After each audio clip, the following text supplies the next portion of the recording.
Сайн байцгаана уу? Anicolab үзүүлж байна. За тэгэхээр энэ удаа би та бүхэндээ аним контентоор уулзж байгаадаа баяртай байна. За тэгээ энэ удаа ямар контент хийх вэ гэхлээр 2026 оны хаврын гаргалтууд маань гарсаар ихэнх аним нь 5-аас 6 анги бол гарчихсан байгаа. За тэгээд энэ 5-аас 6 ангийн дараа ерөнхийдөө бол 6 ангиудыг үзсэн сэтгэл дээрээсээ үндэслээд бүр цоо шинээр гарсан өмнөх ямар нэгэн анимын үргэлжлэл биш цоо шинээр гарсан өөрийнхөө зүгээс шилдэг гэж бодож байгаа топ 10 анимыг та бүхэндээ сонирхуулъя гэж бодсон байгаа. За ингээд олон үггүй шууд 10 дугаар байраас эхлэе. Энд нэрээ 10-аас 1 хүртлээр явна. За хамгийн ихэнд байгаа 1-р байгаа анимыг та бүхэндээ заавал үзээсэй гэж зөвлөх байна. За ингээд 10 дугаар байраас эхэлцгээе. Тэгэхээр 10 дугаар байранд Akane's Story буюу Akane-гийн түүх гэдэг аним орж байгаа. За энэ аним нь яадаг аним бэ гэхлээр би та бүгдэд товчлыг нь бол ярьж өгөхгүй. Гэхдээ та хэд өөрсдөө үзээсэй гэж бол би бодож байна. Товчлыг нь ярьж өгөхгүйгээр спойлердохгүйгээр ер нь зүгээр юу гардаг вэ гэдэг талаар нь. За тэгээд энэ 6 эхний 5 анги хүртэл нь бол гарсан байгаа. Тэгээд энэ 5 ангийг үзэхэд ер нь ямар сэтгэл төрсөн яадаг аним бэ гэдгийг та бүхэнд хуваалцъя гэж бодож байгаа. За тэгэхээр энэ аним нь болохоор Японы энэ Rakugo гэдэг урлаг байд юм байна л да.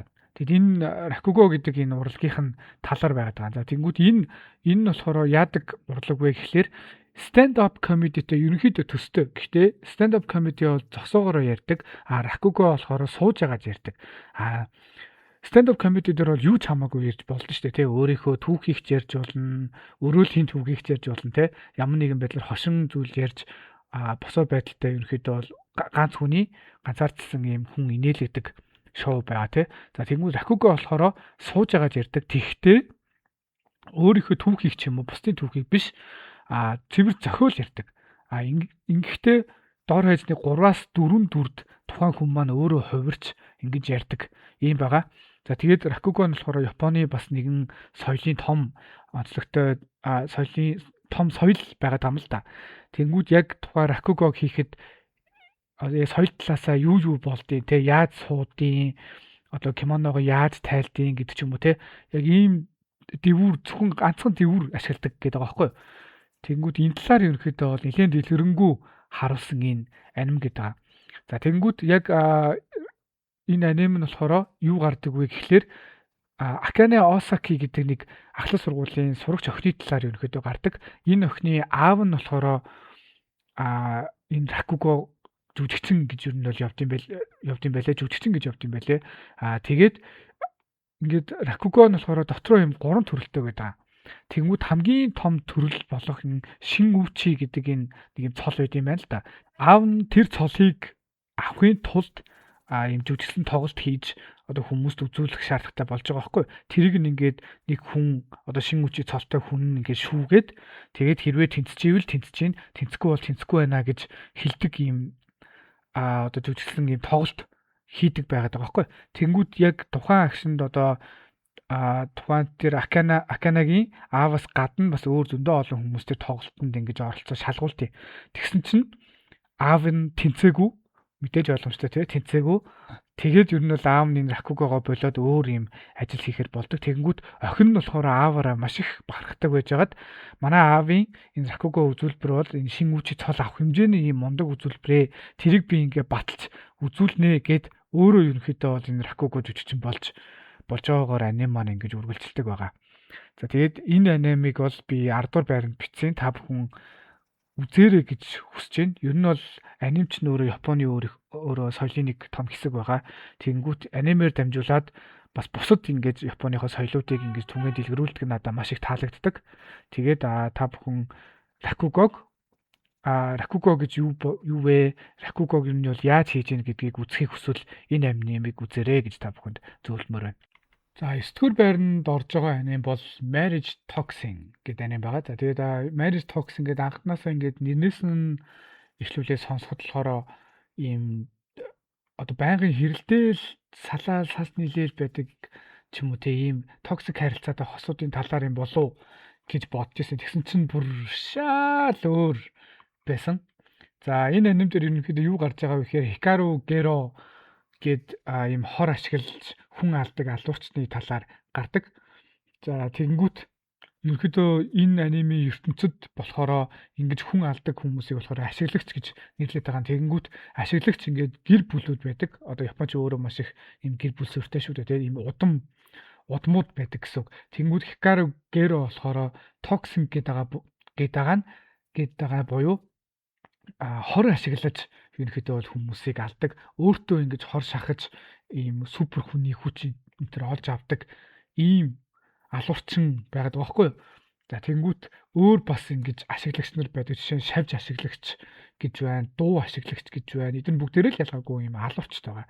За тэгсэн чинь Hikaru Gero яасан бэ гэдэг тэгэхээр Hikaru Gero нэг дүүтэй, эмэгтэй дүүтэй. Тэгээ тэр эмэгтэй дүү нь яж тал нь бас лесби заяа. Тэнгүүт тэр дүү нь болохоор дүүг нь одоо удмынхан тэргүүн нь ингээд хүнтэй гэрлээ гэдгсэн хоёрын ахтууд Hikaru Gero дүү хоёрынх нь эмэгтэй дүү хоёрынх нь аль нэгийг заавал хүнтэй гэрлээ гэд тэгсэн байгаа байхгүй. Тэнгүүт дүү нь болохоор өөр нэг эмэгтэйд ингээд хайртай өөрөө эмэгтэй шүү дээ. Тэнгүүд өөр эмэгтэйд хайртай. Тэнгүүт за яг уу би ингээд ахыгаа бодоод гэрлэе гэд тэр шийдвэрээ би ингээд гаргачлаа гэд ахтай хэлсэн чинь буюу одоо энэ манай гол дүрийн залууд хэлсэн чинь чи яах юм бэ? Чи ингээд юм хайртай эмэгтэйтэйгээ цуг ингээд гоё амьдраа. Би ингээд хүнтэй гэрлэх болно гэд тэнгүүд энэ хүн чинь болохоор бүр багаас ахуулаад ингээд яг алуурчны замналаар явцсан. Ерөөсөө хүнтэй харилцаж чаддгүй эмэгтэй хүнтэй яг ингээд яг ийм гоё ингээд харилцаж чаддгүй. Дандаа л ингээд хүн алж ингэж явсаар хагаад ерөөсөө тэр мэдрэмж нь ерөөсөө байхгүй болсон. Баггүй. За ингээд ерөнхийдөө бол гэрлэх аянд гарч байгаа. За ингэж явж байхдаа яасан бэ гэхээр ингэж хүнтэй гэрлж тэр хүнтэй гэрлэнгүүтээ тэр хүнээсээ салаад эсвэл тэр хүнээ алаад ингээд үр хөрөнгийг нь авдаг нэг тийм бас нэг хүн байгаа. Mei Kinosaki гэдэг. Тэгээ тэр хүнийг ингээд нэг мафийнхан бариад авцсан. Тэгээд одоо энэ хүнийг ингээд алаад өгөө гэд ерөнхийдөө бол энэ Hikaru Gero хүсэлдэг байхгүй. Тэгсэн чинь нөгөө Hikaru Gero Mei Kinosaki-г хараад ингээд ярилцж байгаад за би чамайг ингээд амьд үлдээ. Би чамайг энэ хүмүүсээс аврыг. Оронд нь чи надтай гэрэлцгээ гэдэг байхгүй. Mei Kinosaki нэг юм эмхтэй, аюу гоё эмхтэй харагдтыг. Тэгээд тэгсэн чинь юу яах вэ? Нөгөө Mei Kinosaki-г зөвшөөрөөд тэгсэн чинь харамсалтай нь Mei Kinosaki нь эмхтэй бүр яг эмхтэй харагдж байгаа боловч эрэгтэй болж таард.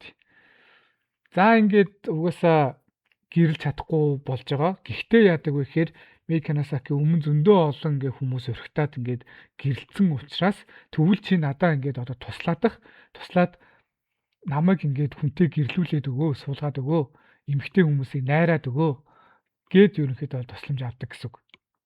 За нэг ийм аним байгаа. За уг нь айгүй хөөрхөн явж исэн чинь нөгөө Mei Kinosaki-г эрэгтэй гэдгийг мэдснээс хойш би жоохон disappoint болоод тэгчихэж байгаа мó ингээд нэг юм хоёр эрэгтэй нэг юм романс үсэх гээд байгаа юм шиг тийм аним би уусаа жоохон дургу байхгүй юу үздэггүй юм угаасаа тэгсэн чинь тэгчгээр нь жоохон тэгжсэн чинь харин яг тэр экшн тулааны хэсгүүд одоо эн чинь нөгөө хор ашиглагч нар ингээ хоорондоо бас тулддаг хэсгүүд байгаа байхгүй жишээ нь дуу ашиглагчтай тулдж байгаа ус ашиглагчтай тулдж байгаа. Тэгээд тэр хэсгүүд нь бол үнэхээр сонирхолтой байж чадсан. Ерөнхийдөө цаашаа нэлээд гоё болж эхэлж байгаа. Тэгээд нөгөө яг Mei Kinosaki-тайгаа ингээд одоо нэг юм гей харилцаа үүсгээд ингээд яваад байгаа биш.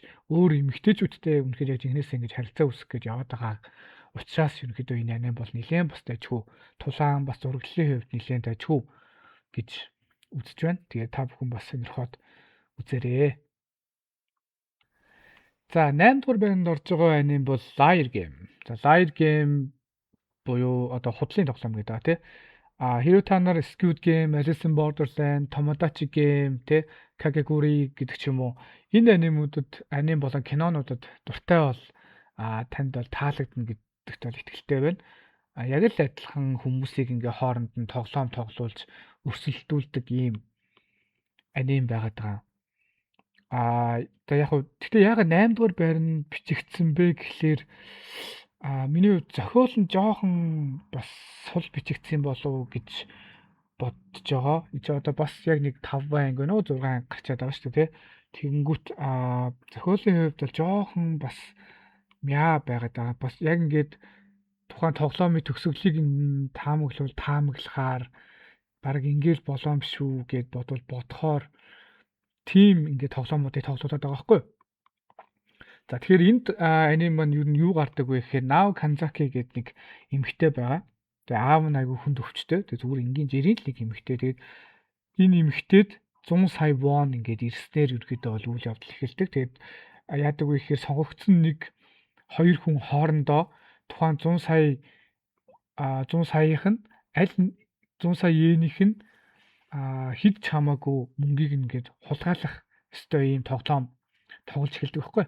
Тэгээ нөгөө Nao Kanzaki-д зүгээр жирийн нэг эмэгтэй учраас яасан бэ гэхээр Shinichi Akiyama гээд одоо тухайн үедээ яг суллагдчихсэн ийм зартай луйварчин залуу дээр очиод ингээд тусламж хүсэж байгаагаар ерөнхийдөө бол үйл явдал маань өрнөдөг. За тэгээл ер нь бол ингээд хүмүүсийг хооронд нь тоглуулаад алдцуулаад тэгээд уусаа юу болох нь ойлгомжтой болов гэж бодож байна.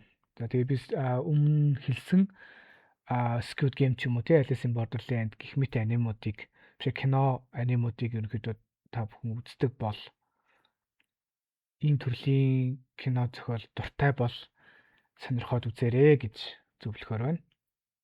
За тэгээд 7 дугаар байранд орж байгаа аним бол Kill Ao буюу Цэнхрийг ал гэдэг нэртэй аним байгаа. За энэ аним бол бас нэлээд хөөрхөн аним. За Marriage Toxin-тэй бас нэг бодлын адилхан. Юу нь адилхан бэ гэхээр гол дүрийн Juzo Ogami гэдэг залуу нь ер нь бол Marriage Toxin-тэй гол дүртэй ерөнхийдөө бол Hikaru Geruto нэлээд төстэй.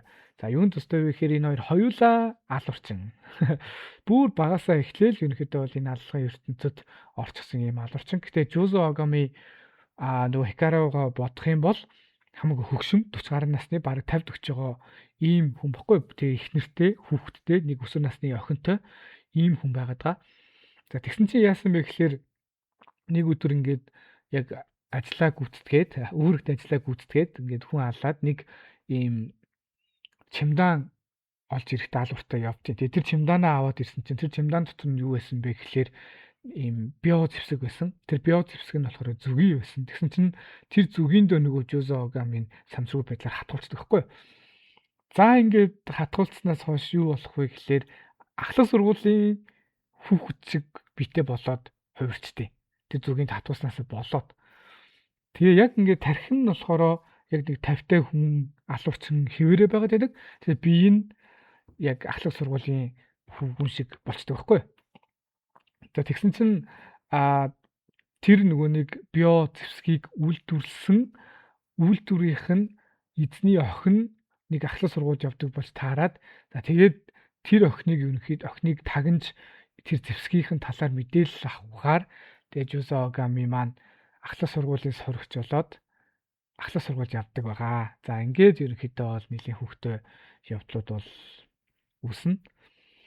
За тэгээд энэ аним бол надад нэг таалагдж байгаа юм нь болохоор зураглал үнэхээр зураглал бол сайтай байгаа.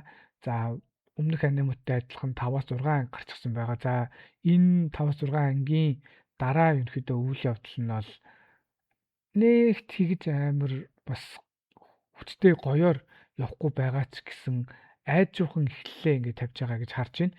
Тэгээ ерөнхийдөө цаашдаа илүү гоё болох болов гэсэн хүлээлттэй байгаа.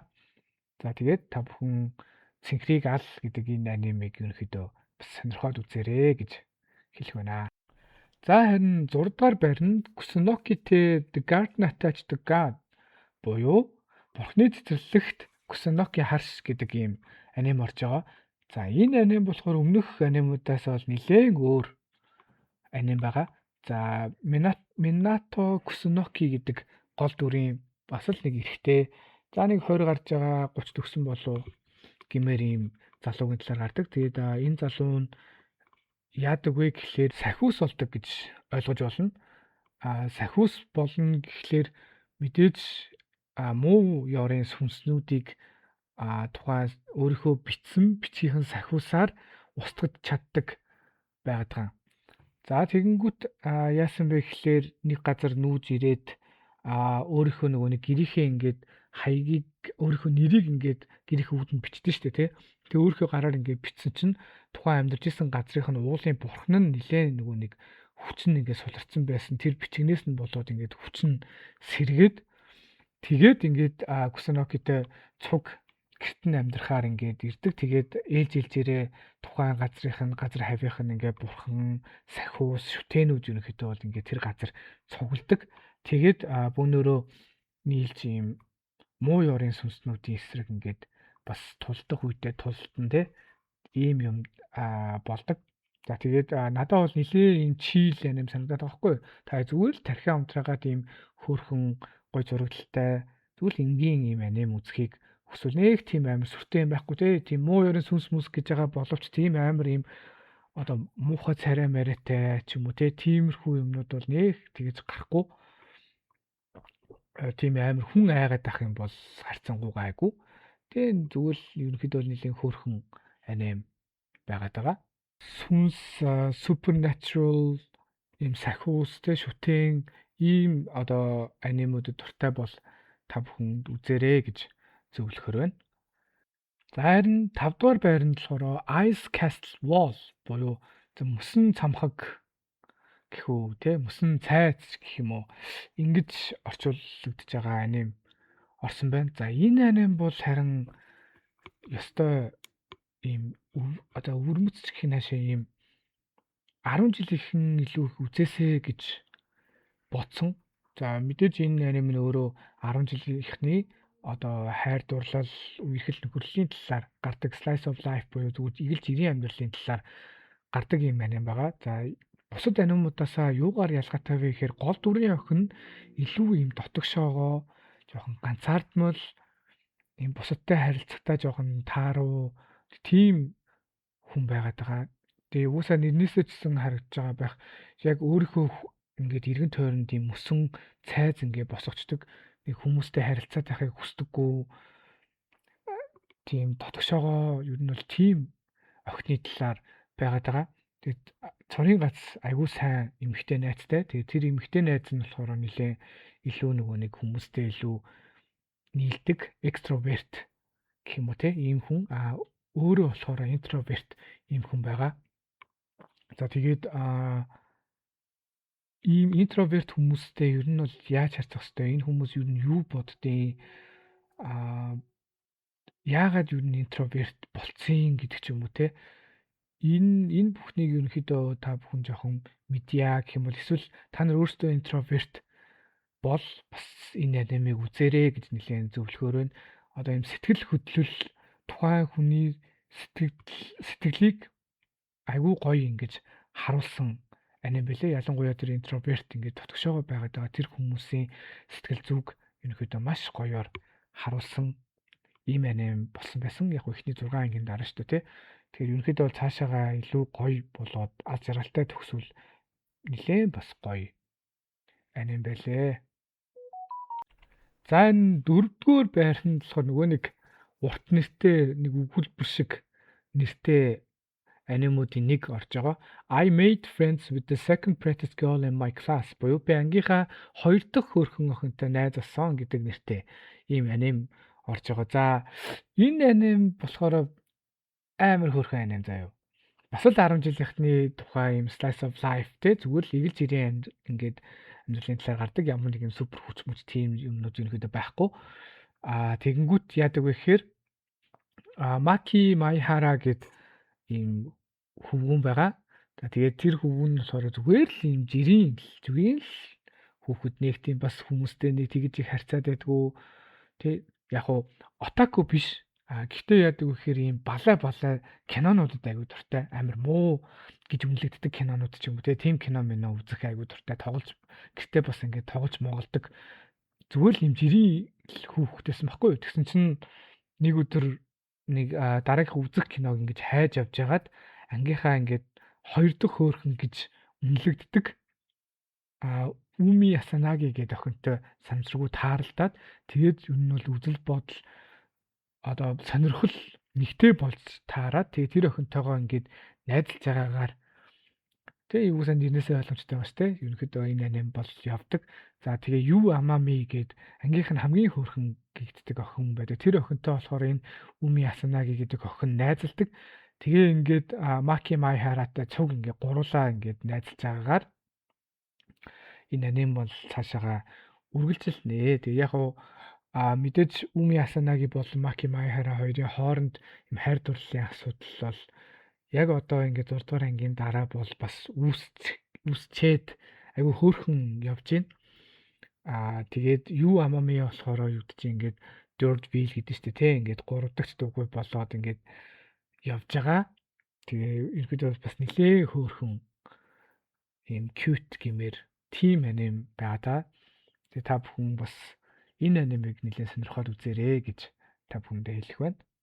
За ингээд топ 3 руугаа бүгдээрээ орцгоё. За 3 дугаар байранд гэх юм бол Are there no guys who are kind to otakus буюу otaku нарт ээлтэй сайхан ханддаг гал гэж байдгүй гэж үү гэдэг нэртэй аним орж байгаа. Бас л өгүүлбэртэй аним. За энэ аним бол дөрөвт орсон анимтайгаа бараг л адилхан дуу да. Ер нь л нэлээ адилхан.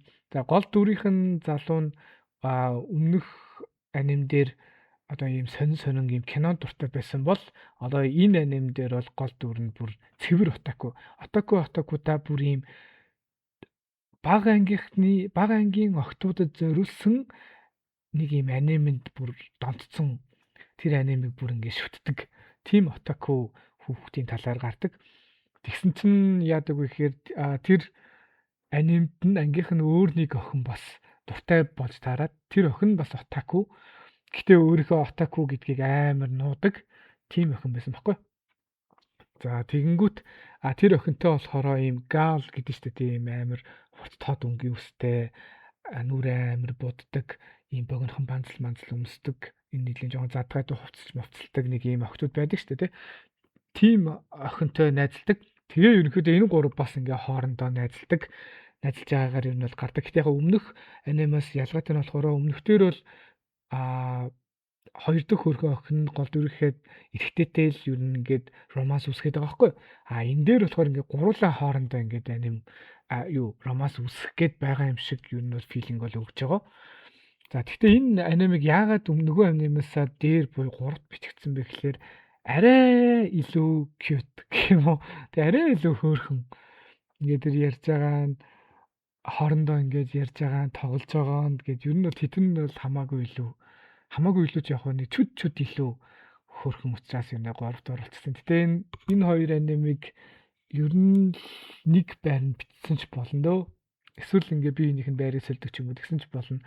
Нэг тийм онцгийн ялгаа бол баг байхгүй дээ. За харин хоёрт дээр орж байгаа аним болохоор Witch Hat Atelier буюу шавгар малгайтны урлан гэдэг энэ аним орж ийн. За тэгээд энэ аним бол яасан бэ гэхээр бид нар ер нь ид шидтэй ч юм уу те Magic гэдэг ийм анимуудыг ер нь юугаар мэддэг вэ гэхээр саваагаар нь төлхөө мэддэг шүү дээ те. За Storia байж болж ийн, Banshee байж болж ийн те. Тэгэнгүүт за мэдээж Harry Potter. За тэгэнгүүт энэ аним яасан бэ гэхээр тухайн энэ ид шид гэдэг ойлголт нь цоош нэг зүйлийг нэмсэн. Тэр нь яасан бэ гэхээр ид шидийг зүгээр зургаар ид шид бүтээж болд юм аа гэдэг ийм концепт санааг энэ аним дээр гаргаж ирсэн байгаа. За тэгэхээр энэ аним ерөөдөө юу болдог вэ гэхээр Coco гэдэг нэг охин байгаа. За бага анги за дунд ангийн скимэр юм уу ийм охин байгаа. За тэгэнгүүт тухайн ертөнцөө болохоор ээжтэй ингээд тусалдаг. Ээж нь болохоор ийм хувцс хийдэг, ийм хувцсны уралдантай. Тэгээд манай Коко болохоор ийм шидтэн болох гэсэн гэж айгүйх хүсдэг байсан. Дааж нүгний шидийн ийм чадваргүй байсан байна гэж шидтэн бол чадаагүй юм охин баггүй. Тэгээд өөрөө болохоор ид шидэнд амар хайртай айгүй дуртай.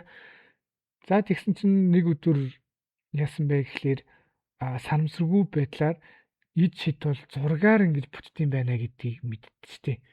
Тэгээд өөрөө ингэж зурж үзэж хагаад ингээ бөө юм болоод за тэгээд эцсийн үндэ болохоор ид шидийн сургуульчаас яг сургуульчаас биш л дээ. Одоо энэ урлан гэж одоо нэрлэгдээд байгаа шүү дээ тий. Гарчиг нэрээ. Тэнгүүд ерөнхийдөө бол ийм урланд очдог.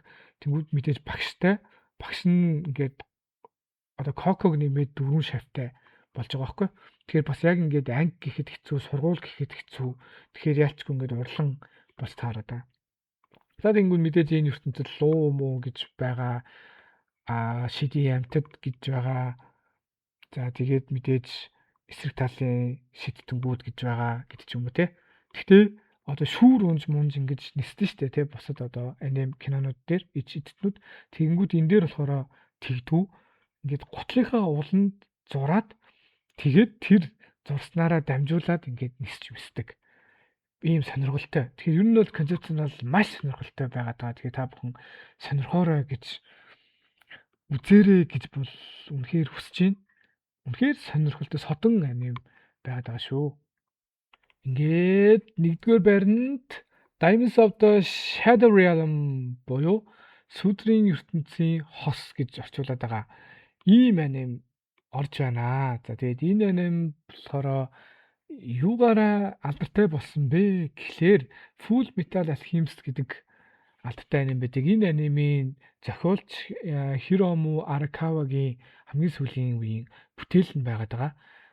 Энэ анимын талаар товч ярьж өгөхөд Юру хэмээх хүү уулын анслагдсан нэгэн тосгод ан хийж амар тайван амьдардаг байсан. Тосгоныхонтойгоо цуг түүний ихэр дүү Аасаа тосгоны гүнд орших нэгэн байшинд хоригдож байдаг бөгөөд хүмүүс түүнийг бурханд үйлчилж байна гэж одоо Юруд бол итгүүлсэн. Гэвч нэг өдөр орчин үеийн буу шидэмтэй гранат энэ одоо бүр танк манктай цэргүүд тухайн тосгон руу дайрч Юругийн тухайн үеийг хүртэл мэдчихсэн өөрийнх нь ертөнцийн тэр чигээрээ худал хуурмаг байсныг олж мэддэг. За ингээд цэргүүдээс цогтож явцдаа зүүн болон баруун гэдэг нэртэй юм цугай одоо тэр хос сахиусыг сэрэж эзэн босноор ерөөхдөө адал явдал эхлээд байгаа. Өөрийнх нь тэр асаа гэдэг байгаа дүүн хүртэл яг үндэ өөрийнх нь дүү биш. Өөрийнх нь дүүн харин тэр тосгон руу дайрч Юруг ингээд авч явахаар ирсэн болж таардаг. Тэгээ мэдээ Юру бол энд итгэхгүй. За ингээд ерөөхдөө бол адал явдал эхэлж байгаа. Тэгээд энэ аним бол нэлээд нууцлаг тэгээд ийм хүч чадалтай одоо ийм цугай гэдэг тийм хос сахиусууд хүч чадалтай ийм хос сахиусуудын талаар гардаг ерөөхдөө нэлээд бас надад л энэ хавар гарсан цоошны гарсан анимууд хүнээс хамгийн гоё гэж таалагдсан аним бол энэ аним байгаа да. Ерөнхийдөө цаашаага адал явдал юу яач ч үргэлжилж магадгүй Асаа Юру хоёрын одоо нууцлаг түүх нь юу яаж явах нь юу болсон байна? Өнгөрсөн жил нь юу болсон байна гэх те. Энэ болгоно ингээд цаашаага ахих тусам ингээд гарах болов гэж найдаж байна. Тэгээ мэдээж тулаанууд нь бол маш сонирхолтой болж байгаа. Сайхны хүртэл гарсан ингээд тулаанууд нь бол нэлээд бас сонирхолтой болсон байгаа. Тэгээ цаашаагаа тэгсэн юм тулаанууд нь гоё болох болов гэж найдаж байна. За тэгээд мэдээж дуу, за тэгээд дуу оруулалт, зохиол мэдээж яг анимын чанар талаасаа бол ярих юм байхгүй. 10-аас 10 үнэхээр гоё аним болсон байгаа шүү. Тэгээ та бүхэн энэ анимыг бас заавал үзээрэй гэж хүсэх байна. За ингээд манай энэ удаагийн 2026 оны хаврын анимын цоошин 10 анимтай бүгдээрээ танилцлаа. За тэгээд part 2 хийх